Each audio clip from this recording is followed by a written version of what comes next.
light as well, and framing as well. Framing is good. Thank you very much. I'll bring you in when the briefing starts. Thanks I'll switch so off much. your and your camera. Thanks.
Recording in progress.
Hello, Mr. Hansen.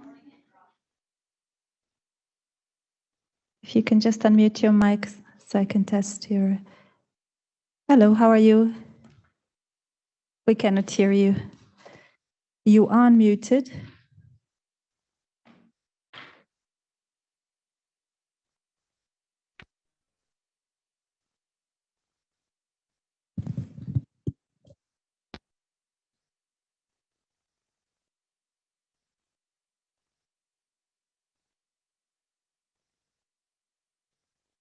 Mr. Hansen, if you can check your mic, we're going to have to start the briefing on this side. Maybe check your settings, audio settings. And for now, I will mute you and switch off your camera for the moment. Thank you. And if it doesn't work, perhaps try to connect via phone, although it would be great to have you actually via desktop. Thank you.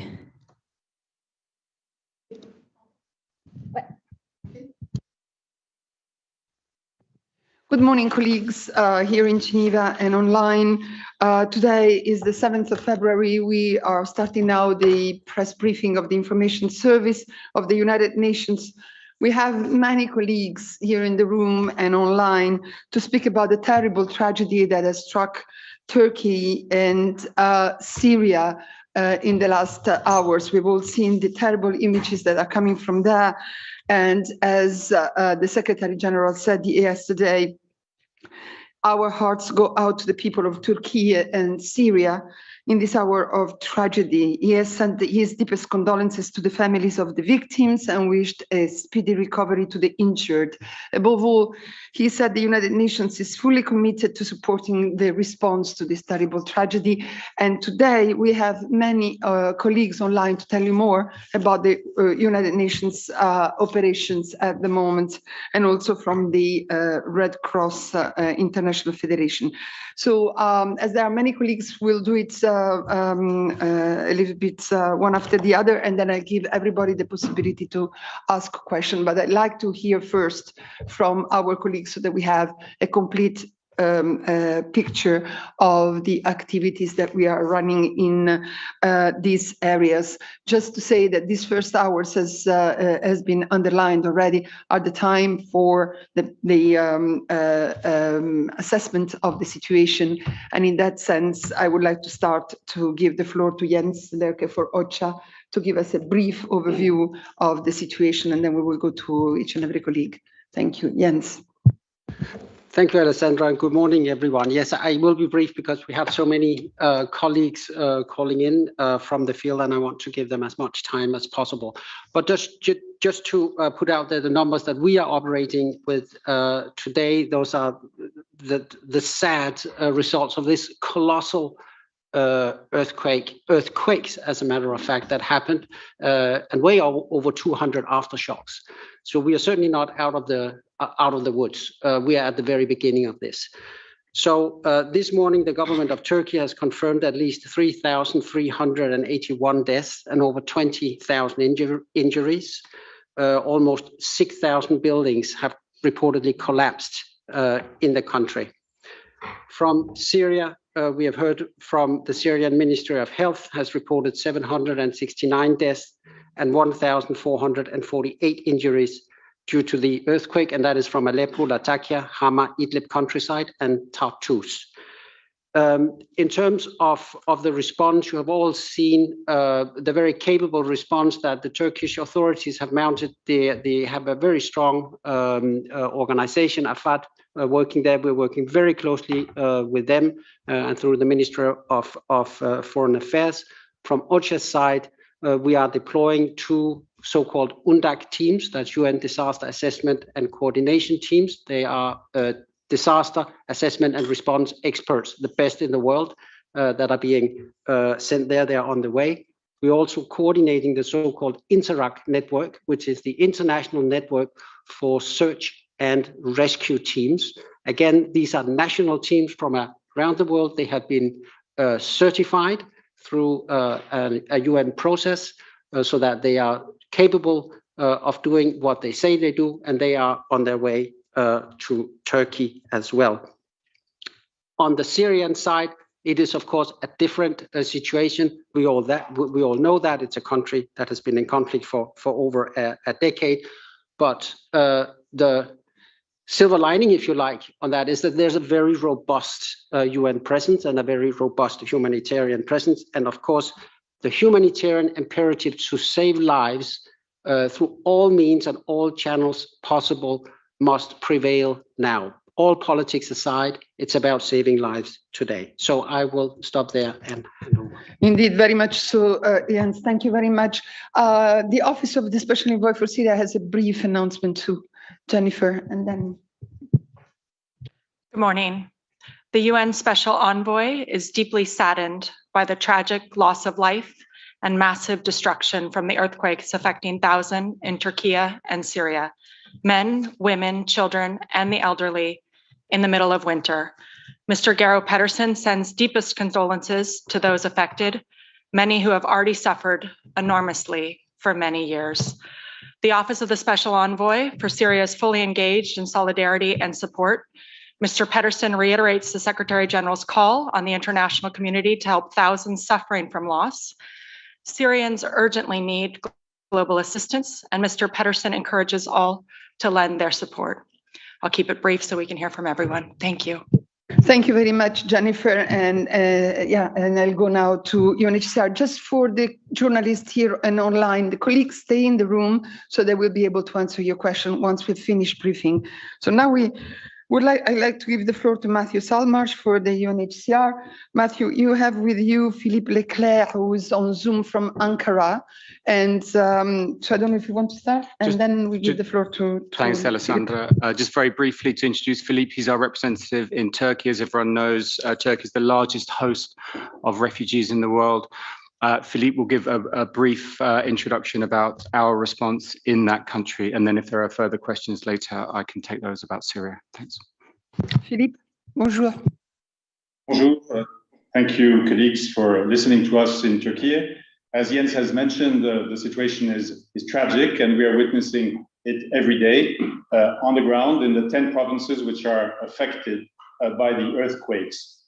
As a optimistic note, in addition to the figures that Jens has provided, I would like to mention the 8,000 people that were rescued by the search and rescue teams that are operating under the leadership of AFAD, the Emergency Disaster Turkish agency, who is intervening in 10 provinces and has extensive support to be provided and will be reinforced by the OCHA team, as well as many countries who are coming in to provide assistance.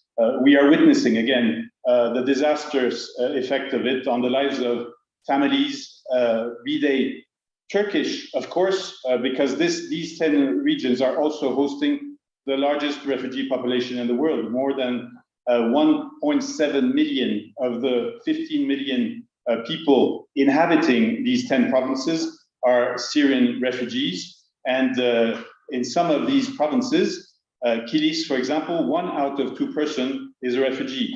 Gaziantep, Şanlıurfa, Hatay, 1 out of 5 or 4 are also refugees. So we have made our capacity of the UNHCR and other UN agencies available to the Turkish government, led by AFAD, IOM, WFP, UNDP, UNICEF, UNFPA, and so many other agencies are working around the clock to support the leading efforts of AFAD. Again, as we speak, the search and rescue efforts are the most important efforts that need to be carried on so that more than 8,000 people can be rescued all over the 10 provinces. Right now, UNHCR is providing with other UN agencies what the Turkish authorities are requesting. So basically, kitchen sets, mattresses, tents, so that we can complement the leading effort of the Turkish authorities to rescue Turkish citizens, refugees in the same manner. And what we appreciate, as always, with the Turkish authorities is that no difference is made between any person. It's a humanitarian effort, a humanitarian inclusive policy that has been led by Turkey for more than 12 years. And Syrian, Turkish, whoever is a victim is similarly treated. Thank you very much, Philippe. Thanks for this update. The journalists are asking, since everybody is giving quite a lot of numbers, if it's possible, while we are having the briefing, for everybody to send the notes, either to the journalists directly or through our office to Solange and Elisa, and they will distribute it while we are online. Would you like to add anything, Mark? No, it's okay. So let's stay with the refugees issues related to the earthquake. And we have online our colleague Tamara Al-Rifai, who is, as you know, working on communication for UNRWA, who also has an update on the Palestinian refugees affected by the earthquakes. Tamara.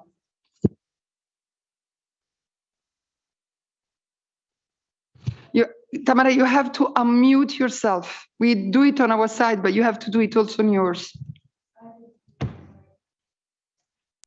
Okay, now done. Thank you. Good morning, colleagues. Thank you so much for including UNRWA, the UN Agency for Palestinian Refugees.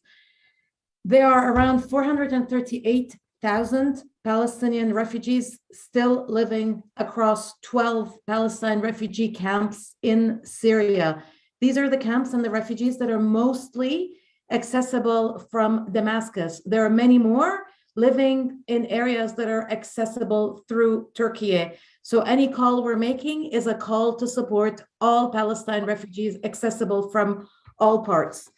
Today, UNRWA has confirmed reports of 6 Palestine refugees killed in the earthquake. This is information also accessible from Damascus. Four of these 6 refugees are members of the same family. It's a mother, a father, a son, and a daughter. They were all killed in Latakia on the Syrian coast in a camp for Palestine refugees there. There are 2 little girls killed in a Nayrab camp near Aleppo. They both went to UNRWA schools. Incidentally, I was in Nayrab 2 weeks ago. The situation was already extremely dire, as is the situation around Aleppo generally. So it's just unfathomable the level of hardship that that part of the country is undergoing now with the earthquake. We can expect the numbers of fatalities to continue increasing as the search and rescue operations advance. Last night, 700 Palestinian refugees slept in UNRWA facilities, including schools in Latakia. This is generally a standard thing where UNRWA schools become a refuge because they are designed and built generally to overcome shocks, even though the shock from yesterday was immense. So speaking of people who sought refuge and who lost their homes, the most urgent needs right now are medical supplies and items such as mattresses, blankets, and hygiene items, especially for women and girls. Another huge need is a need to mitigate, prevent gender-based violence in places where displaced people gather and where there are crowds. This is something that's also standard in such situations. So UNRWA, the UN Agency for Palestinian Refugees, is now seeking to respond to the needs of about 57,000 Palestine refugees in areas that are accessible from Damascus. And for this, we are seeking $2.7 million urgently. I will send all these figures right now to my colleagues in Geneva. Thank you.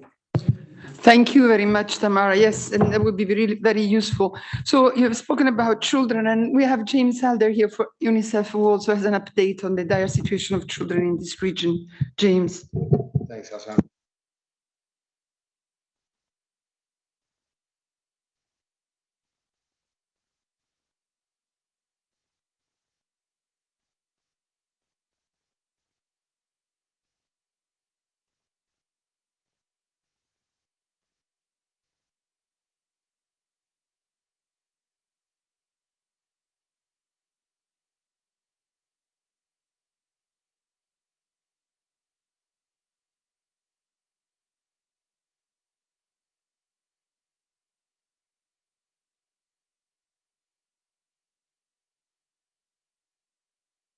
All right. Shall we do that again? Sorry for that. Nobody realized. Thanks for those who have put it in the chat. He is on. The room You have seemed, to start the again. room seemed Sorry. happy. My apologies. Yeah, this came, of course, at the worst possible time for many, many vulnerable children in those areas who are already in need of humanitarian support. They went to bed as normal. They were woken by the screams of their neighbours, by breaking glass, and by that terrifying sound of crumbling concrete. It was already an emergency situation across northwest Syria, where 4 million people receive humanitarian support. Communities there are grappling with a cholera outbreak, a brutal winter, and of course, ongoing conflict. So if you say those slowly, many, many children in that part of the world in northwest Syria are facing a cholera outbreak, a brutal winter, and a vicious conflict. This earthquake, of course, is simply unimaginable hell for them. Now, 24 hours in terms of UNICEF response. Syria, it's about ensuring families have access immediately to safe water. Sanitation and safe water, of course, fundamental and life-saving at this point.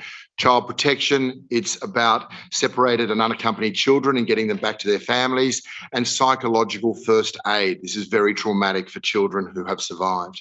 Education still becomes a priority, getting kids back into a classroom, give them some sense of normalcy amid the chaos. Medical supplies. There are few medical supplies and trauma kits in Damascus.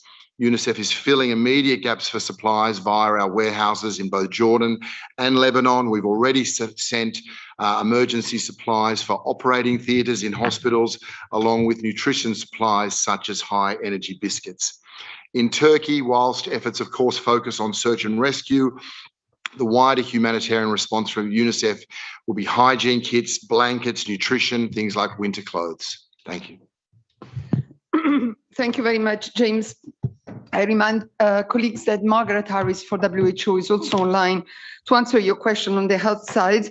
And before I open the floor to questions, I'd like to give the floor to Tommaso Della Lunga. As you know, Tommaso is the spokesperson of the president of the IFRC. And Tommaso is with us with 2 colleagues from the field, Ruben Kano, who's on Zoom from Ankara, and who is the IFRC heads of delegation in Turkey, and hopefully Mads Brinch Hansen on Zoom from Damascus, hoping that he has the mic which is working, and he's the head of delegation of IFRC in Syria. Thomas, you want to start?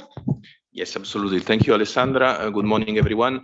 First of all, I would like, on the behalf of the IFRC, to renew the condolences and the solidarity to the community affected by this terrible earthquake in Turkey and in Syria. Our delegation, the IFRC has already 2 delegations in Turkey and Syria. You will listen, as Alessandra just said, our colleagues from the field. What I would like to add is that yesterday, as you probably already aware, we launched the preliminary emergency appeal for 70 million Swiss francs for the 2 countries.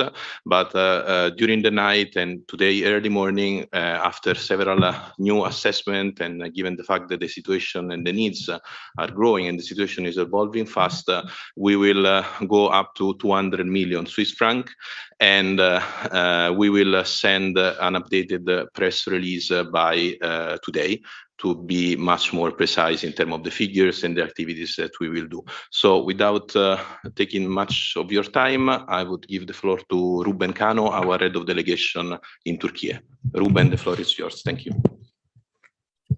Thank you, colleagues. Thank you, everyone from Turkey. I think I will not repeat the figures of the impact. Maybe to say that as 6,000 buildings probably are damaged or collapse, that means that we are estimating at least 250,000 people that are homeless. So our priority for the next phase is mostly on the provision of shelter in the form of winter family tents, heaters, blankets, tarpaulins, sleeping bags, etc. As you know, people are not able to come back to the buildings. It will take several days, if not weeks, for the authorities to check the quality of the buildings and allowing people to go back in. So right after the rescue efforts that are underway, the next priority is providing shelter. As everybody knows, the winter conditions are very harsh in the area with temperatures below 0. So that is our key activity, while we are now doing the food provision and providing psychological support to the many traumatized people in the area. As this will be complemented probably with cash distributions. We are already distributing now cash to 1.6 million refugees in Syria, from Syria, sorry. And the idea is to complement this provision of shelter and food probably with cash, so people affected can cover all the other needs that maybe we are not able to understand or are different from family to family. I think, Tommaso, I leave it there with the overwhelming needs and the need to provide immediate shelter, food, and basic needs to probably more than 250. Thank you very much, Ruben. Let's see if Mr. Hansen has made it through the wires. Can you try and take the floor, Mats Rinch? Yeah, absolutely. It works. Absolutely. Yeah, go ahead, please, sir. Thank you. Okay, you can hear me? Yes, we can. Go ahead. I appreciate it. I appreciate it. Well, since the early morning yesterday, the Syrian Red Crescent staff and volunteers have responded tirelessly to the earthquake in areas where humanitarian needs are already very high after 12 years of crisis. We're witnessing major infrastructural damage in Aleppo, Latakia, and Hama and Tartus governorates, both in major cities, but also in the countryside. The extent of these damages is still being assessed as we speak. But these are areas, and we have to understand this, these are areas that are already damaged by war, with very vulnerable populations that only, to a very limited extent, have resilience to withstand an emergency of this scale. The local economy is plummeting, the capacity of all public services, sectors, including health, civil defense, as well as resources in the country, are very, very limited to tackle this emergency. The government, civil defense and health services and health infrastructure are overwhelmed, and the whole situation is exacerbated by increasing shortage of electricity, fuel, rising inflation,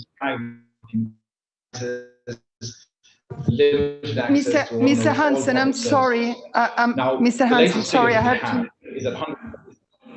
I have to interrupt you because you're coming all broken and we can't understand what you're saying. Tommaso has your notes.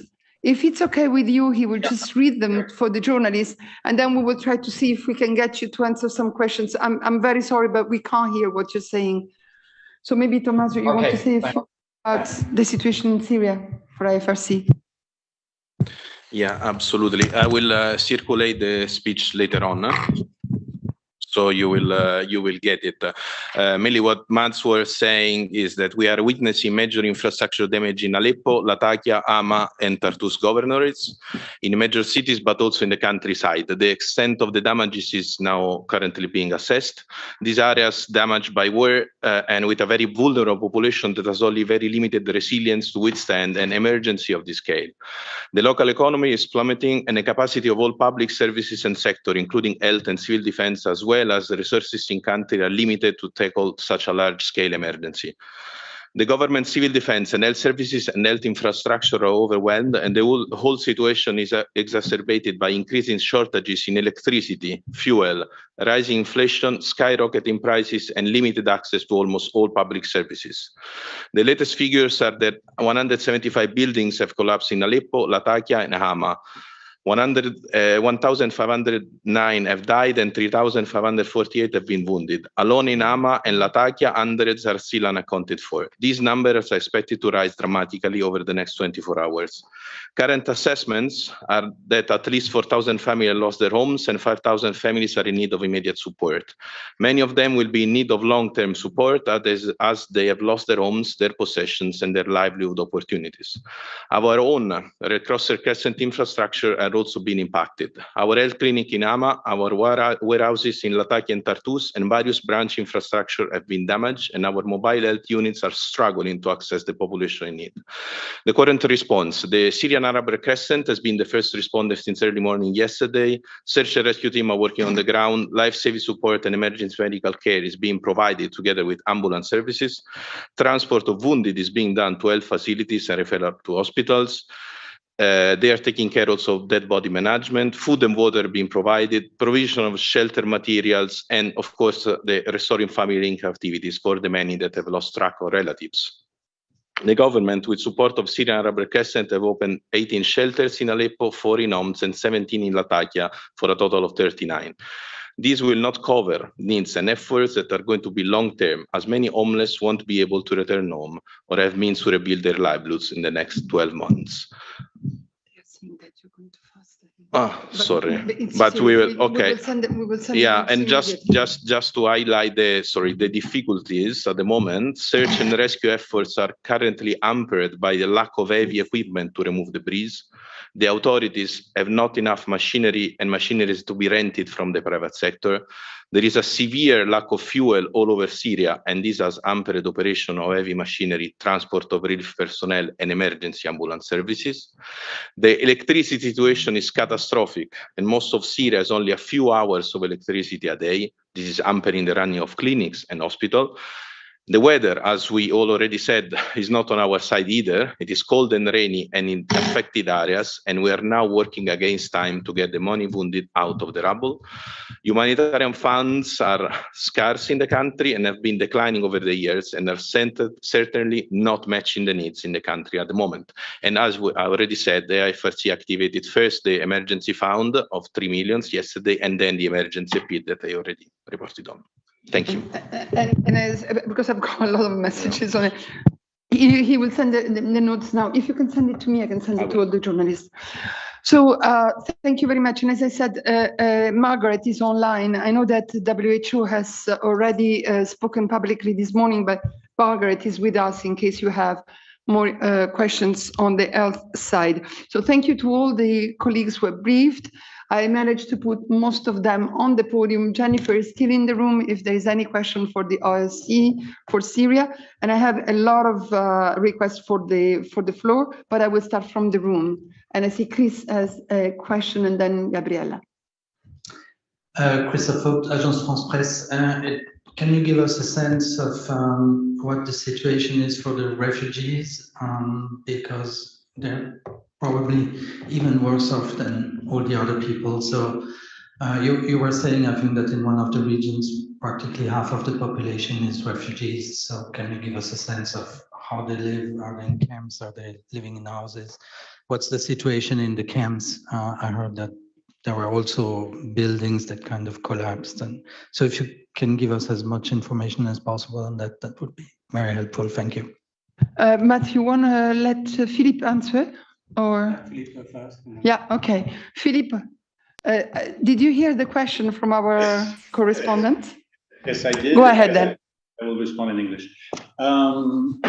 Yes, the situation of refugees, as I said, is they are affected as the Turkish population is. What I highlighted is the way the Turkish authorities and the Turkish state has been including refugees in their policies. So only 2% of the total population of refugees, Syrians, which are more than 3.5 million as we speak in the whole of the country, and 1.7 million in the 10 provinces which have been affected by the earthquake. So they are living side by side with Turkish citizens in the same buildings which have collapsed.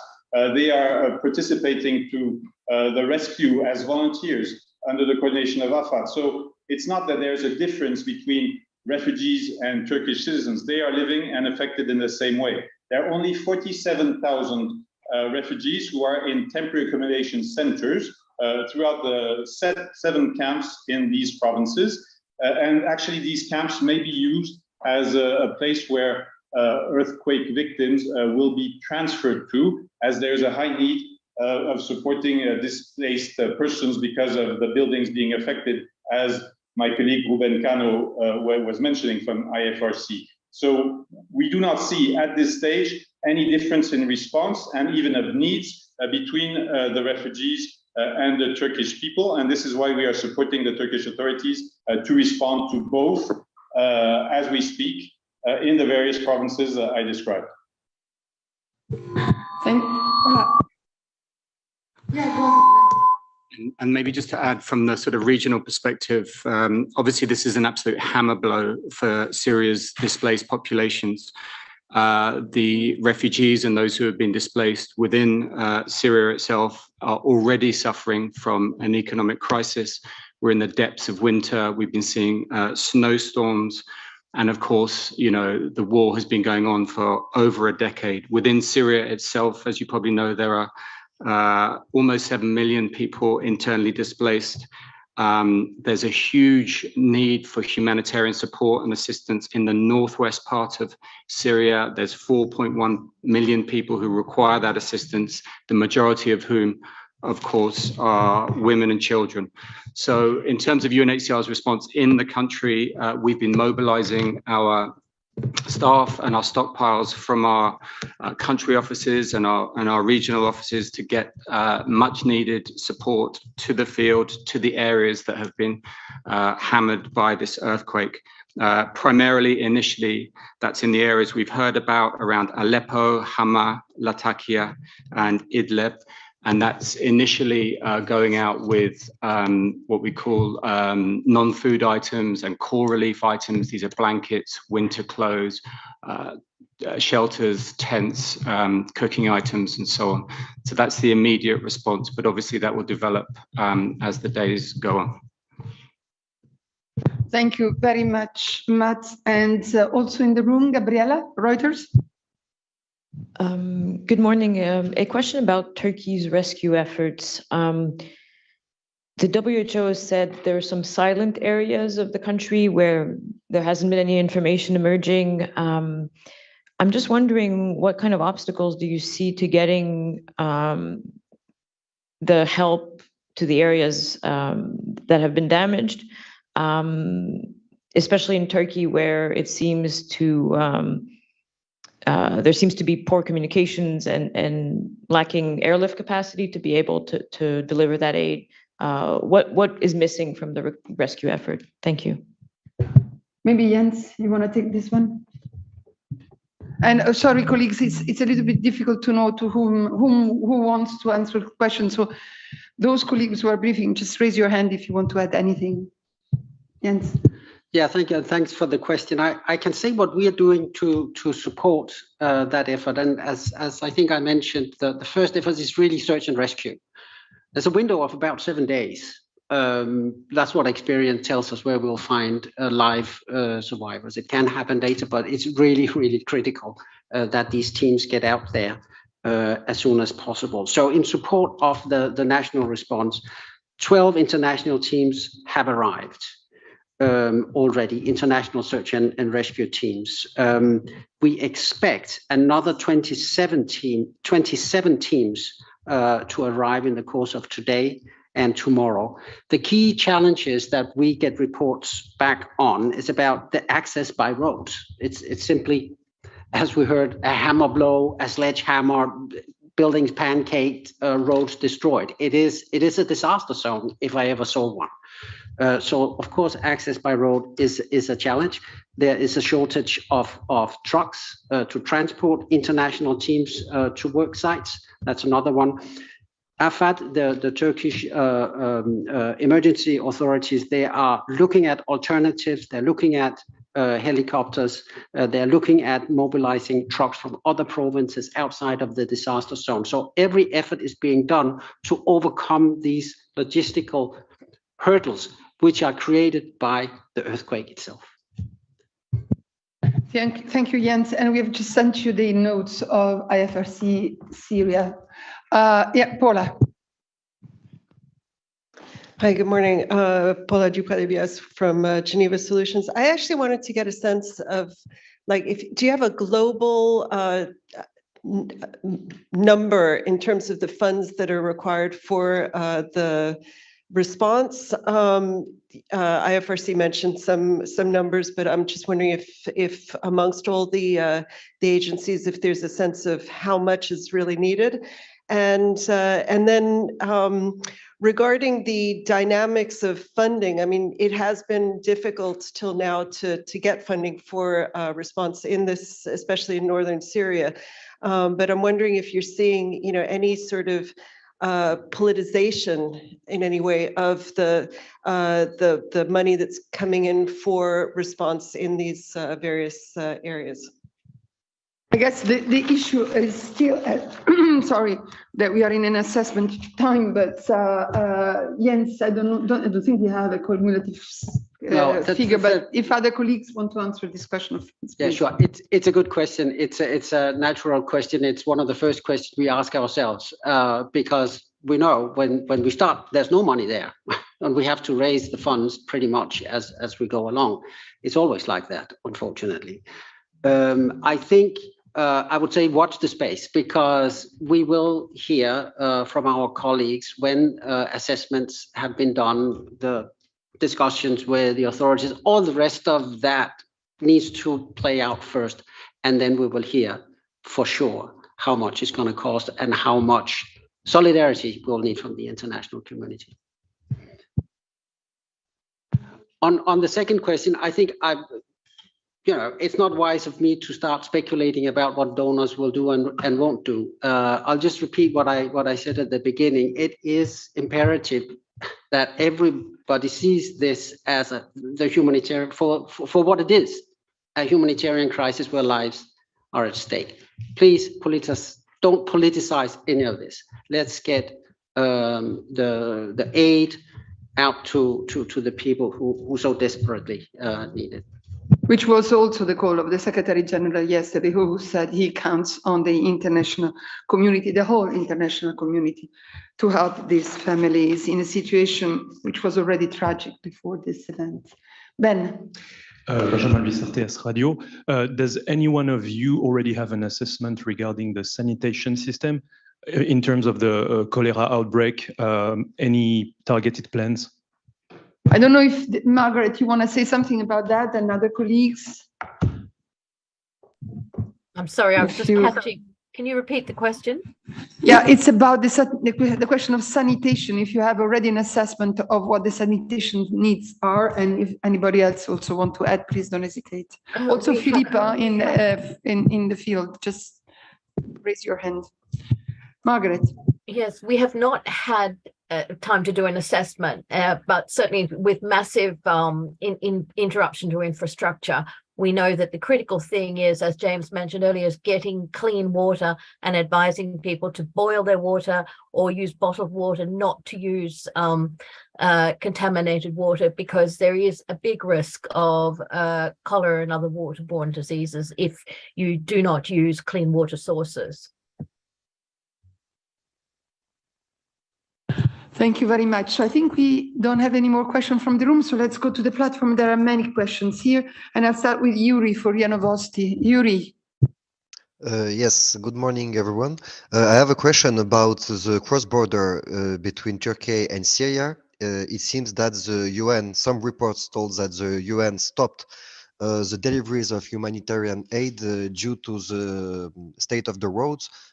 Is that the fact that the UN stopped this delivery, and for how long?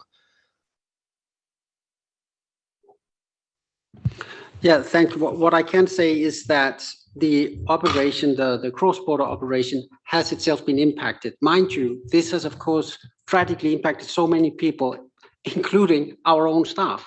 Our own contracting partners, the truck drivers that we work with, our national staff, they're looking for their families in the rubble. So we are as impacted as everyone else. That has had an impact on that operation.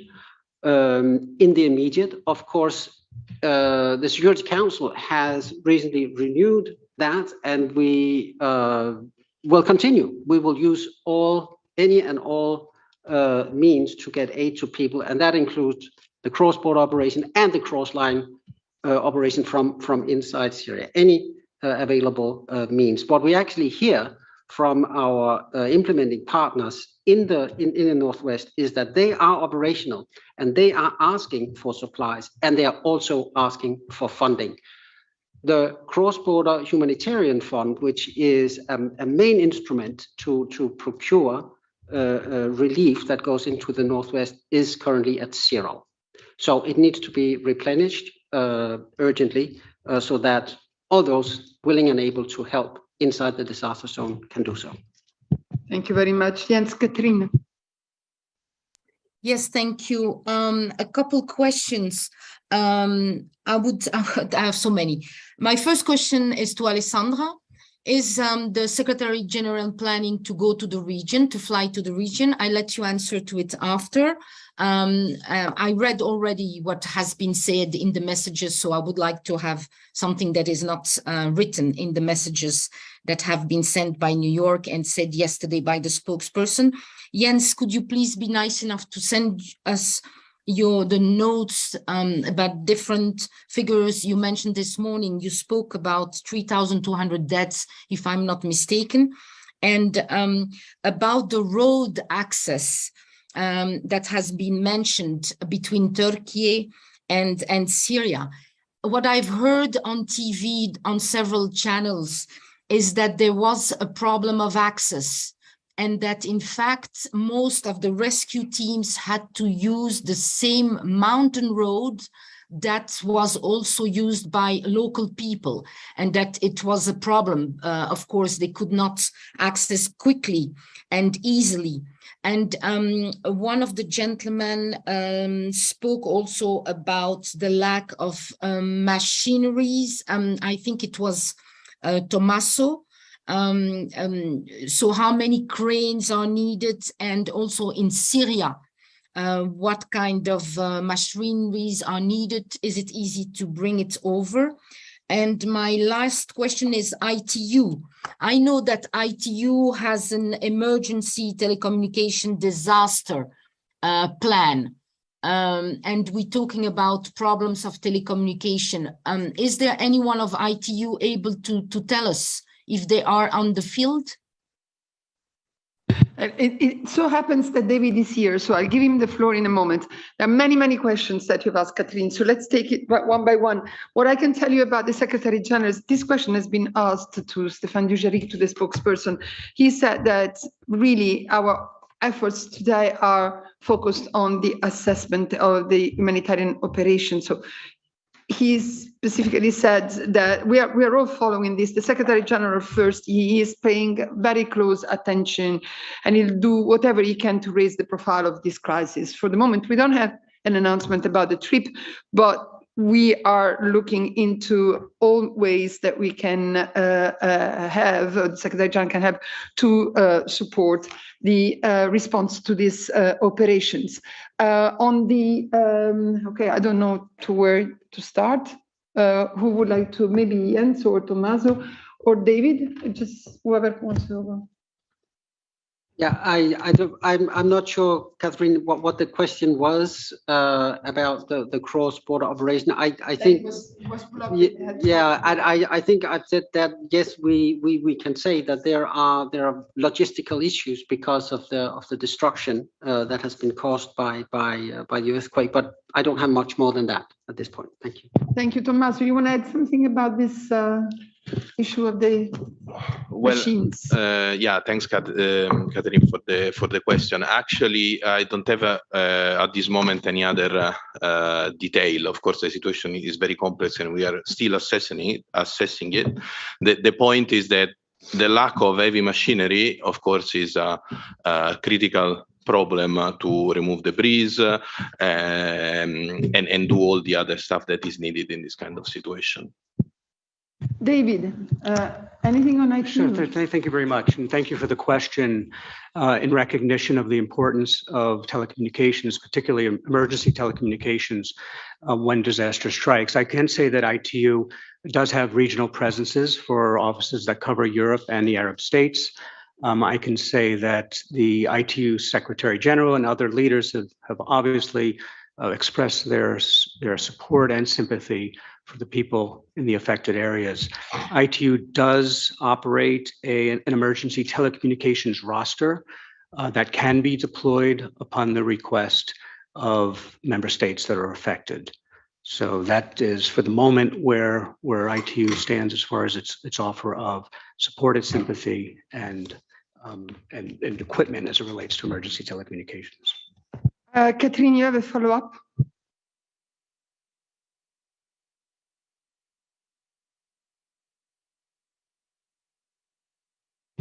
You have to unmute Thank you. yourself. Yes, I mean, I was not unmuted. Thank you, Alessandra, for giving me the floor back.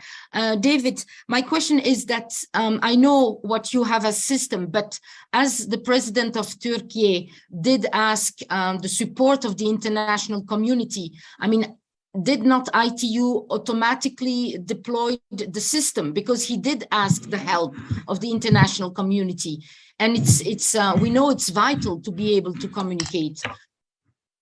So I will go back and check on the status of the offer of support and the requests that have come in, and report that back to the systems. And that emergency telecommunications roster would include the deployment of emergency telecommunications systems that can be then used in the country, deployed in the country as the government see fit upon a request.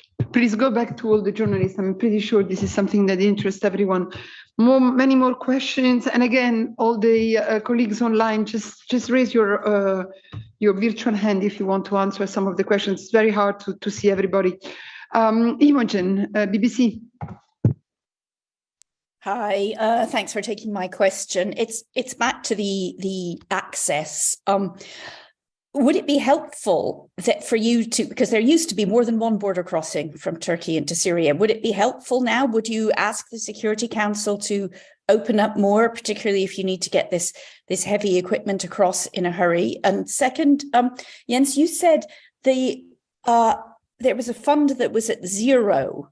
What exactly does that pay for? Is that for staff working, or is it for supplies? You said this cross-border humanitarian fund. So two questions there. Sorry, I know that's probably one too many, but yeah, no, it's a legitimate question, Imogen, and definitely I'm pretty sure our colleagues will look into it. But the thing is, at this very point, we just have one border crossing, and we'll try to get as much aid as possible through that one crossing. We'll take it one step at a time. But yes, it's a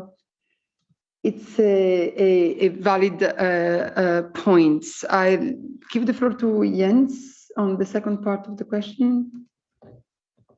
Yes, thank you, Imogen. So the fund that needs replenishment is the Syria Cross-Border Humanitarian Fund.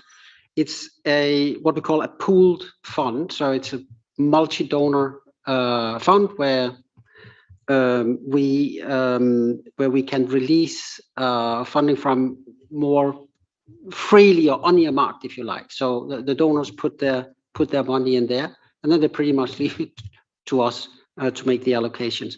Now, this fund goes to pay for relief items that are requested by agencies that are part of the cross-border operation. So those are the big UN agencies, first and foremost, but also, if I am not mistaken, international NGOs. Thank you. Next is John Zarokostas. Yes, good morning.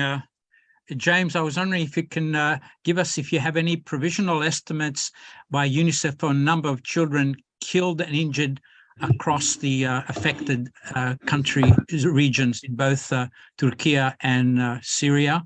And also, do you have any information, any of the people on the podium, whether the sanctions that have been in place against Syria have been lifted across the board for the humanitarian assistance to go in, because there's a very complex process of getting the supplies in through the exemptions to the sanctions. That's also very important. And thirdly, if Iranian experts are participating, they have a very good reputation and did a textbook performance in the Bam earthquake in 2003. So that's for Jens, if Iranian earthquake specialists are deployed as well. Thank you. Let's start with G. Obviously, speculating on child deaths is distressing, but when we hear the official numbers, UNICEF fears that the earthquakes that hit southeast Turkey and northern Syria early yesterday morning may have killed thousands of children. Okay, on the sanctions, I don't think anybody has anything. I'm looking to my colleagues. So Jens, maybe on the third question. Yeah, if I understood the question correctly, it was about the search and rescue teams that were coming in. If anyone from Iran, no, as of yesterday, I do not have confirmed participation of Iran. That doesn't mean that it can't be one of the 27 that I mentioned, but that we expect in addition coming in today and tomorrow. Thank you, Nick. New York Times. Yeah, thank you. Question for Jens. Again, I'm afraid I'm coming back to cross-border. I'm just unclear what has or hasn't been sent, or whether it has been, what you've been able to send so far. And if you're not sending, is that primarily a result of the disruption to your operations from the quake, or from the lack of funding, or because of the access issues with damage to roads? And if there isn't much cross-border aid going, is it fair to say at this point that the main source of assistance to the 4.1 million people in the Northwest is coming essentially from within the country, from Damascus? Thank you. We are just a little over 24 hours into this emergency. As I mentioned, the effect of the quake itself has also hit the cross-border operation in terms of both the physical infrastructure and critically in terms of the people who work there and the people who drive these trucks. So I would not jump to any conclusion at this point. It is also the case that agencies have stockpiles inside the area, inside Northwest Syria. And we know that, of course, they are looking at releasing relief items from those stockpiles. And as I mentioned, we have operational partner agencies that we work with inside who can help us with the distribution of that. Absolutely. Nabil. Thank you. Yeah. Sorry for our colleagues on the field. Al Arabiya. Sorry, Nabil. Thank you, Nabil Abissab, Al Arabi TV station. Also about the cross-border mechanism. Can I don't know? Can foreign rescue teams cross the border? If you can tell us about the maybe the procedure on this point. Can NGOs, foreign NGOs, or foreign teams in general cross the border to northern Syria from Turkey? And is the UN the only coordinator in this region? Are you receiving requests from European countries or NGOs to be part of the rescue effort? Thank you. Jens, and maybe then Tommaso. Yeah, the cross-border operation is governed by resolutions made in the Security Council. And you're all aware of that. And you're also aware that it's not my mandate to speak about the Security Council and what happens there. They make their decisions. We have as I mentioned, an extension of the cross-border operation. That's welcome. That remains in place. What I can say is that we need all modalities to be used to get aid in cross-border, cross-line to people as fast as possible. Yeah. Tommaso? Well, I could just add a couple of things. First, that of course we would strongly welcome any possible mean to bring humanitarian aid and humanitarian support to all the people affected by the earthquake.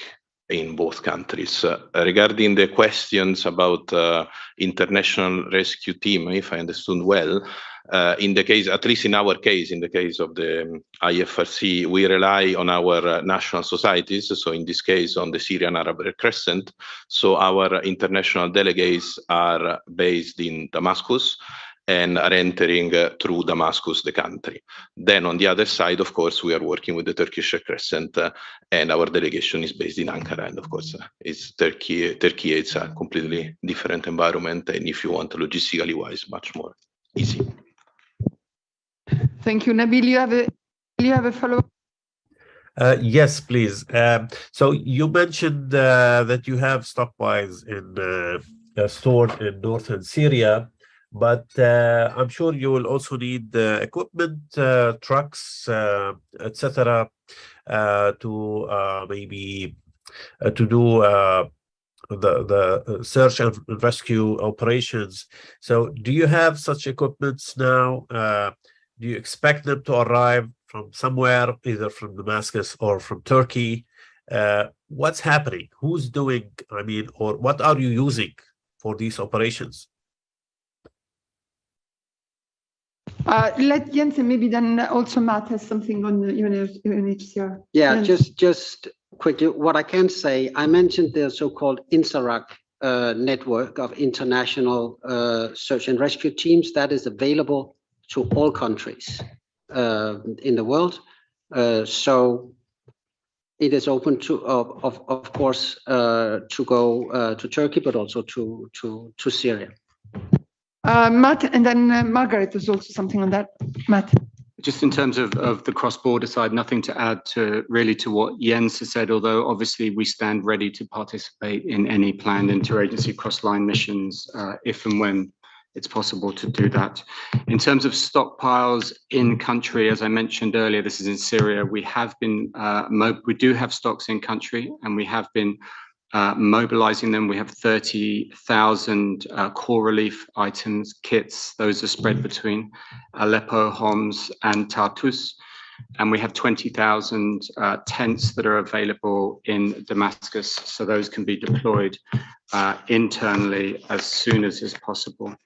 In addition, perhaps we can update just briefly on the funding side. At the moment, we're examining the possibility of launching a separate appeal, but at the moment, as we've heard from all these colleagues, needs assessments are still being carried out.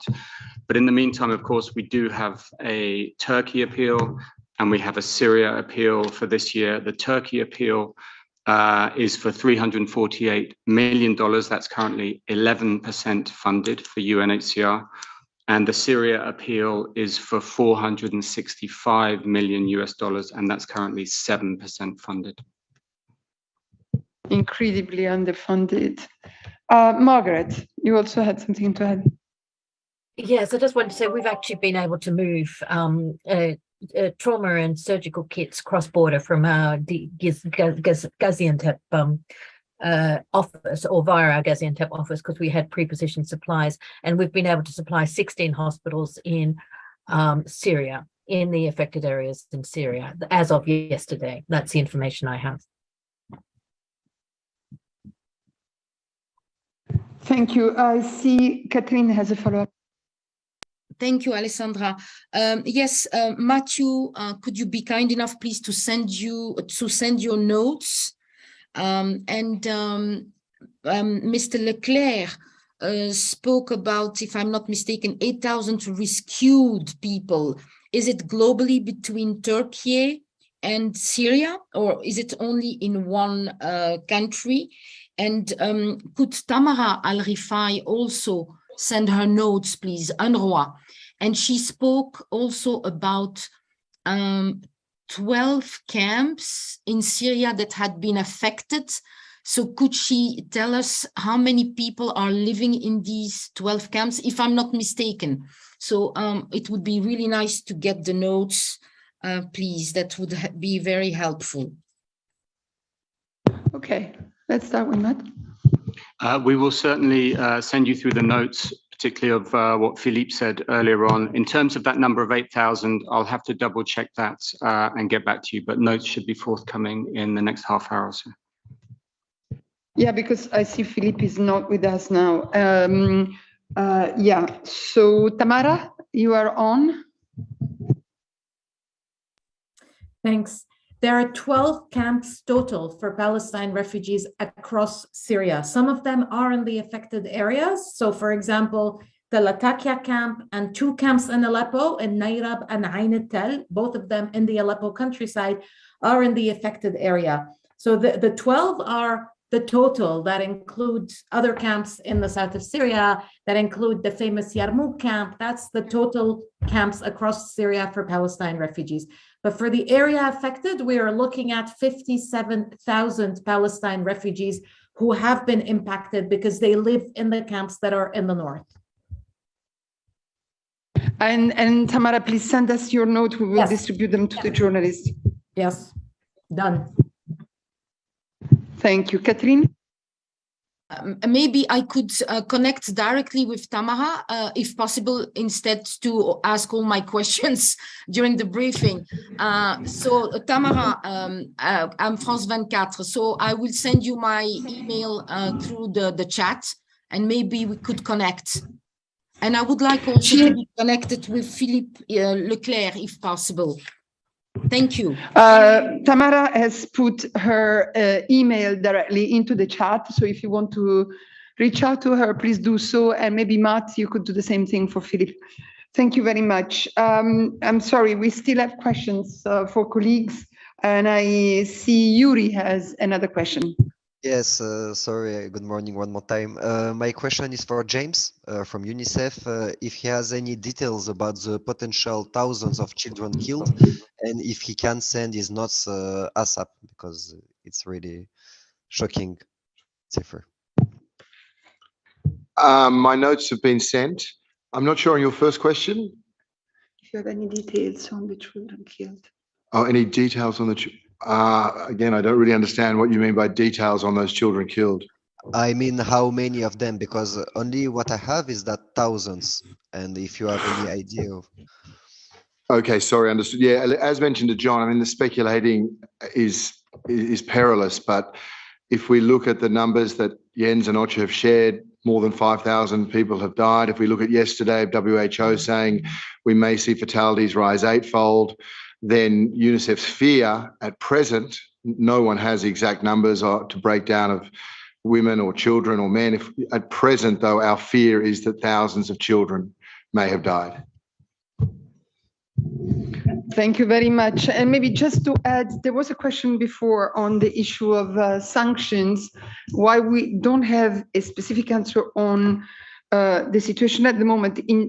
What we can say is that any humanitarian effects of sanctions that could exacerbate the plight of ordinary Syrians need to be avoided and mitigated, in particular in terms of overcompliance. I don't see any other hand up. Is there anyone in the room? No? Okay. So if this is the case, I would like to thank all the colleagues who have extensively briefed us on the situation in these 2 countries impacted by the earthquake. Thanks also to the speakers who were online. Yes, please, those who have not yet sent out the notes, do so.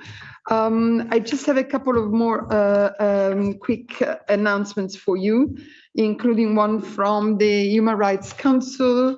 Rolando asks me to inform you, and we stay with Syria, that the Commission of Inquiry on the Syrian Arab Republic issued a press release this morning expressing its deepest condolences to all people in Syria and Turkey affected by the devastating earthquakes, and reiterated its call for a comprehensive ceasefire in Syria to enable optimal rescue and relief efforts.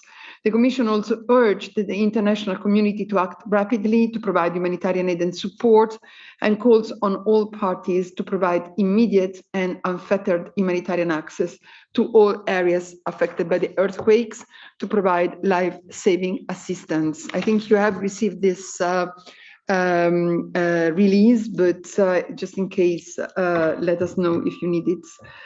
On also human rights, the Committee on the Elimination of Discrimination Against Women, which opened, as we said last week, its 84th session yesterday at the Palais, is reviewing today the report of Hungary And this afternoon at 3 p.m., the Conference on Disarmament will hold a public plenary still under the presidency of Egypt.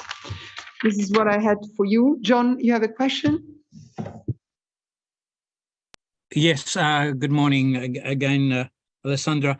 I was wondering if Habitat have a representative office in Geneva, and if they've come up with any information with relation to reinforcing buildings in seismic areas or areas at risk of earthquakes in Turkey and Syria. It's a precautionary principle, but given the calamity, I was wondering if they're looking into guidance for possibly down the road for people to reinforce their buildings, which is a must.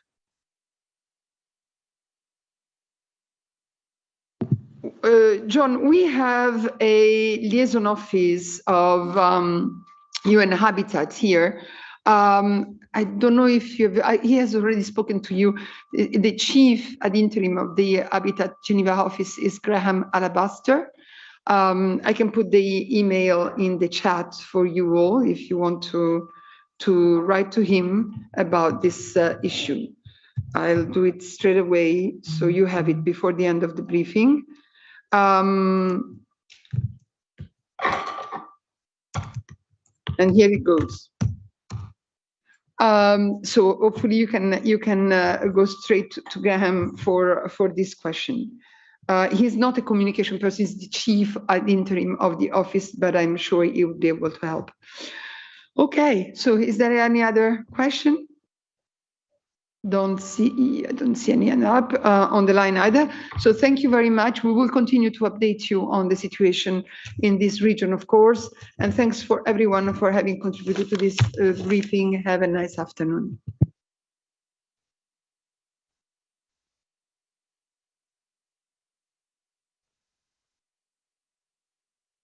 Recording stopped.